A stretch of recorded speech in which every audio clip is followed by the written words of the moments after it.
Apakah marah itu mata yang memerah? Tidak.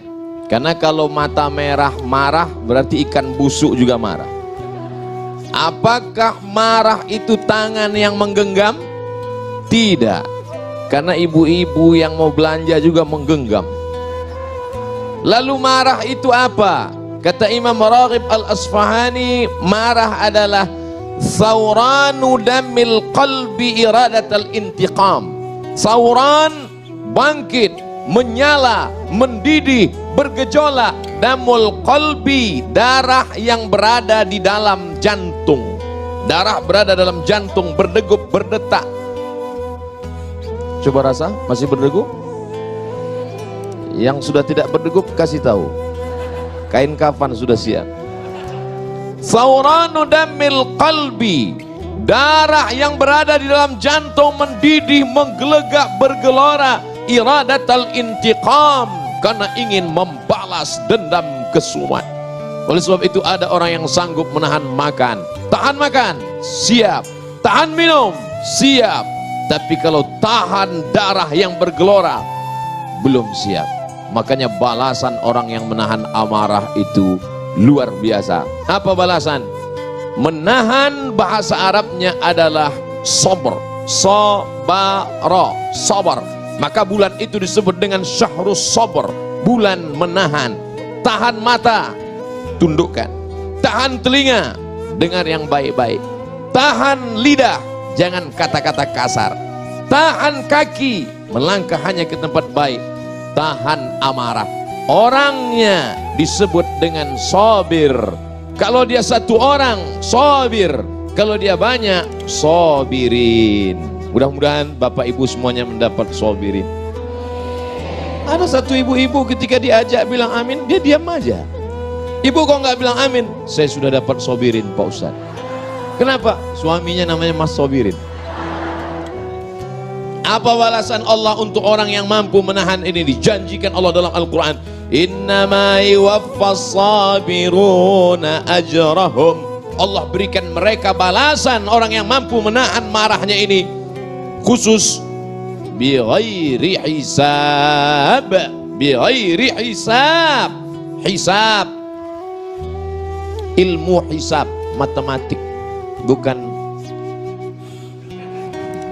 bi ghairi hisab. Kalau bahasa kampung saya, unlimited. Maka Allah berikan dia balasan. Siapa yang menahan marah padahal dia sanggup. Ada orang yang menahan marah, misal dia sedang berdiri, tiba-tiba ada seorang jenderal menginjak kakinya. Kemudian dia mengatakan, saya tadi tidak marah. Kenapa? Karena saya takut. Itu bukan sabar, itu ketakutan. Yang dimaksud dengan sabar adalah sanggup untuk melawan, sanggup untuk berbuat. Iradatul intiqam, membalas, tapi dia tetap lawan. Bukan yang dia lawan manusianya, bukan yang dia lawan orangnya, tapi yang dia lawan adalah darah yang mendidih, yang bergejolak di dalam. Makanya kita selalu mohon doa kepada para habaib, kepada para ulama. Kalau ketika berjumpa, Habib tolong saya supaya termasuk orang-orang yang sabar. Karena balasan orang yang sabar adalah mendapatkan balasan tak terhitung jumlahnya. A'dadtu li'ibadiyas salihin, aku siapkan untuk hambaku yang soleh. Apa yang disiapkan Allah? Mala a'yunun ra'at, belum pernah terlihat mata. Wala udhunun sami'at, belum pernah terdengar telinga. Wala khatala ala qalbi bashar, belum pernah terlintas di hati manusia. Nampaknya bapak-bapak semuanya mendapatkan ini insya Allah. Ibu-ibu sama juga. Makanya bapak-bapak sabar. Ustaz Somad, itu bapak itu kelihatannya orangnya sudah tidak kena azab kubur lagi Pak Ustaz. Loh, kok bisa begitu? Saking dia sudah menderitanya menghadapi istrinya di dunia. Pernah nggak dengar seperti itu? Pernah bapak? Ada orang yang begitu sabar menghadapi, saking sabarnya dia, setengah dari azabnya sudah diterima di dunia.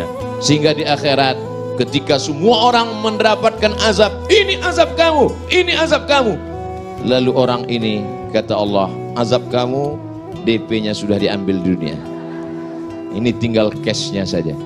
Sedangkan kita semua tidak mau mendapatkan azab sama sekali. Maka doa kita, Rabbana atina fid dunya hasanah wa fil akhirati hasanah wa qina adzabannar. Di dalam kamus Lisanul Arab, kamus lengkap bahasa Indonesia Purwadarminta, sejengkal.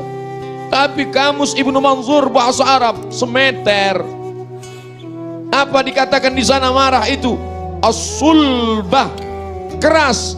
As-sahrah, batu yang keras. Itulah amarah.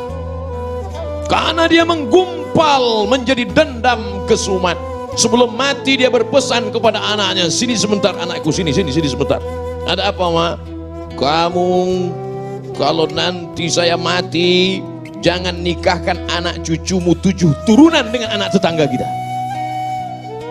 Batu yang mengeras, maka sampai kapanpun tidak akan mencair. Wa inna minal hijarati lama yatafajjaru minhul anhar. Ada batu keras tapi masih memancarkan air.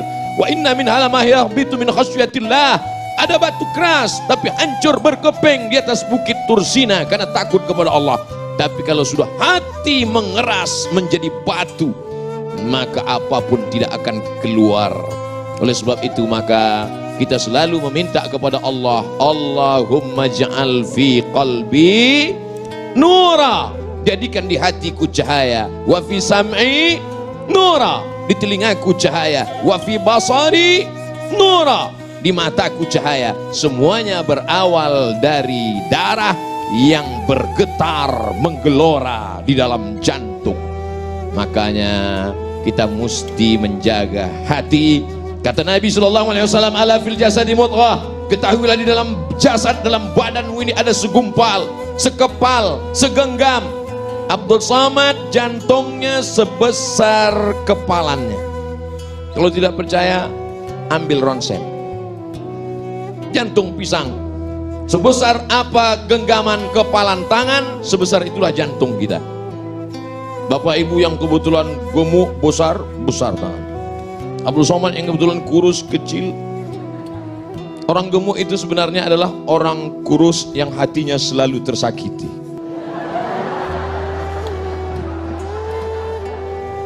Jadi kalau segumpal ini sudah hancur berkeping, digelorakan oleh setan, darah di dalam itu dibuatnya menjadi mendidih, maka kata Nabi SAW, innaha jamratun minan nar, sesungguhnya ada satu batu kerikil dari api neraka, tuqidu fi qalbi, yang dinyalakan di dalam hati seorang hamba. Alam tarau, apakah kamu tidak pernah melihat humrata ainaihi, kalau sudah dinyalakan di dalam hati kerikil neraka, maka kamu akan melihat cahaya merahnya sampai ke kelopak mata. Makanya merah mata dia. Oleh sebab itu maka kita selalu jaga hati ini.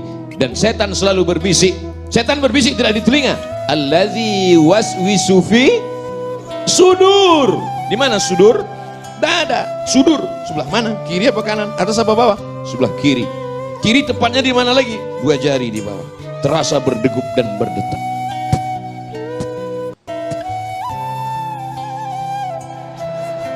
Kalau mikrofon yang mahal biasanya kedengaran.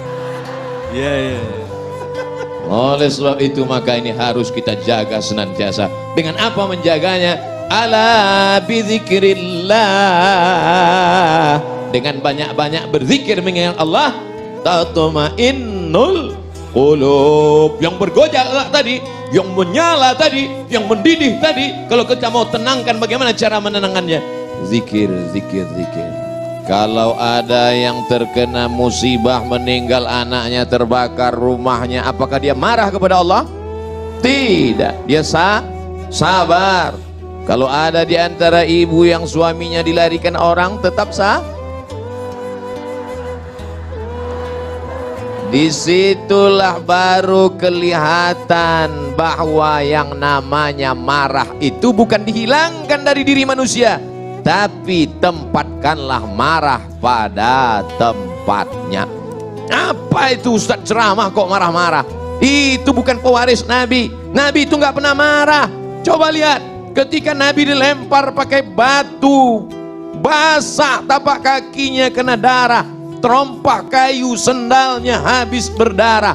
Marahkah Nabi? Tidak. Datang malakul jibal, malaikat jibal, bukit segala bukit. Hai Muhammad sallallahu alaihi wasallam, tunjukkan padaku mana bukit yang paling besar di atas muka bumi ini. Akan aku timpakan ke atas negeri Taif, rata mereka semua dengan tanah. Sebelum kita dengar jawaban Nabi SAW, andai yang datang itu malaikat kepada Abdul Somad. Hai Abdul Somad, tunjukkan mana. Belum lagi selesai malaikat langsung saya potong ngomongnya. Itu Gunung Bromo, itu Gunung Kidul, itu Gunung Merapi, ratakan mereka dengan tanah, jangan sisakan satu pun. Itu makanya tidak ada nabi bernama Nabi Abdul Somad, karena tidak lulus fit and proper test. Apa kata bumi? Wahai Muhammad sallallahu alaihi wasallam, kalau sampai darahmu menetes kena ke bumi, aku telan penduduk Taif itu rata sama rumah-rumahnya, aku telan. Apa yang dilakukan Nabi SAW? Nabi menyapu, mengusap supaya darah tidak menetes ke bawah. Andai malaikat berkata, bumi berkata, tanah berkata kepada Abdul Somad, Abdul Somad, andai menetes darahmu ke tanah, langsung saya gesekkan ke tanah. Tapi Nabi Muhammad SAW, adakah dia marah? Tidak. Adakah darahnya sempat menetes ke tanah? Tidak. Apa doanya? Asallah an yukhrij min aslabihim man ya'budullaha wa la yusyrika bihi syai'a. Ya Allah, keluarkan dari tulang sulbi mereka anak cucu yang akan mentauhidkan Engkau, tidak mensyirikkan Engkau. Bumi yang melempari Nabi itu sekarang 100% menjadi negeri Islam. Itulah dia negeri Taif, 91 km dari kota Makkah Al-Mukarramah. Pergilah bersama rombongan umroh kalau iklan. Artinya apa? Perjalanan hidup ini ada kalanya Nabi tidak pernah marah. Ketika pada perang Uhud, sahabat mengelilingi baginda Nabi Muhammad sallallahu alaihi wasallam. Satu sahabat meminta, ya Rasulullah, berdoalah, mintalah kepada Allah. Setiap nabi ada doa mustajab. Mohonlah kepada Allah supaya kalau engkau berdoa kepada Allah, maka seluruh orang kafir Quraisy ini akan mati sebagaimana dulu Allah menimpakan azab kepada umat Nabi Musa, umat Nabi Isa, umat Nabi Ibrahim. Apakah Nabi memanjatkan doanya? Tidak. Apa kata Nabi? Aku simpan doa mustajab itu syafaatan li ummati yaumal qiyamah, untuk syafaatku, untuk umatku, sebagai syafaat nanti di akhir zaman. 1441 tahun yang lalu dia sudah memikirkan kita. Dia tidak marah, dia tidak pernah mengamuk, dia tidak pernah berteriak. Kenapa Abdul Somad kalau ceramah teriak-teriak? Karena Abdul Somad ceramah jam ini suasana genting. Habis makan siang, urat perut tegang, urat mata kendur, angin spoi-spoi. Jadi kalau saya ceramah, marilah kita sabar, Nabi nggak pernah marah. Makanya saya selalu kalau ceramah saya perhatikan mana yang kira-kira matanya 5 watt, ke situ saya. Marilah kita. Supaya apa? Supaya kita pandai menempatkan kapan kita bersuara lembut dan kapan kita bersuara keras. Bukan berarti orang suaranya keras itu hatinya keras. Selembut sutra, smooth as silk, lembut seperti sutra. Kalau kau tak percaya, belalah dadaku, kan kau dapati lafaz Allah di sana. Saudaraku yang dimuliakan Allah Subhanahu wa taala, itu tuh Nabi nggak pernah marah, Nabi nggak pernah ngamuk. Kenapa kamu marah? Kenapa kamu ngamuk? Kamu kenapa nggak meriwayatkan hadis Nabi yang sedang marah? 1 bulan Nabi berdoa, Allahumma al'an bani Ra'il, Allahumma al'an bani Zakwan, Allahumma al'an Usayyah. Laknat bani Ra'il, laknat Usayyah, laknat Zakwan. Kenapa? Karena mereka membunuh 70 da'i yang dikirim oleh Rasulullah sallallahu alaihi wasallam. Kunut subuh, kunut zuhur, kunut asar, kunut Jumat, laknat, laknat, laknat. Qanata Rasulullah sallallahu alaihi wasallam syahran, thumma tarakahu. Setelah sebulan Nabi tidak berkunut lagi. Apa kata Abdurrahman ibnu Mahdi? Makna thumma qanata tarakahu, tarakahu. Nabi meninggalkan, bukan kunutnya yang dia tinggalkan, yang dia tinggalkan laknatnya, sedangkan kunutnya berlanjut sampai meninggal Nabi Muhammad sallallahu alaihi. Pernahkah Abdul Somad dalam doa kunutnya melaknat? Enggak pernah.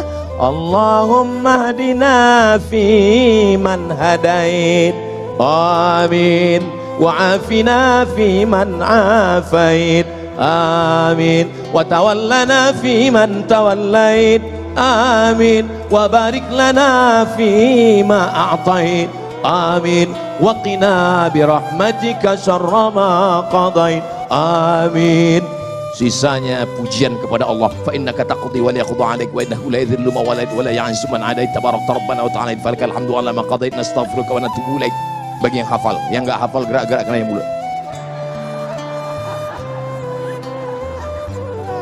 Bagaimana kalau Abdul Somad kunut subuh, kunut zuhur, kunut asar berdoa Allahumma al'an Israel, Allahumma al'an, pokoknya laknatlah semua yang menzalimi, yang menganiaya, yang mengkriminalisasi ulama, yang menyudutkan orang-orang soleh, laknat. Kira-kira kalau kita baca doa kunut subuh, kunut zuhur, kunut asar, kunut maghrib, kunut isya, apa kata orang? Itu imam radikal. Padahal kita sedang marah. Kalau agamamu dihina, ulamamu dilecehkan, kau tidak marah, maka gantilah bajumu dengan kain kafan. Kata Buya Haji Abdul Malik Karim Amrullah, Buya Hamka, ganti bajumu dengan kain kafan. Ustaz nunjuk kami, enggak kamera. Jadi marah bukan dihilangkan. Setelah ngaji tetap ada marah, tapi marah melihat ketidakadilan, marah melihat kezaliman. Tempatkanlah marah pada tempatnya supaya kita menjadi orang yang adil.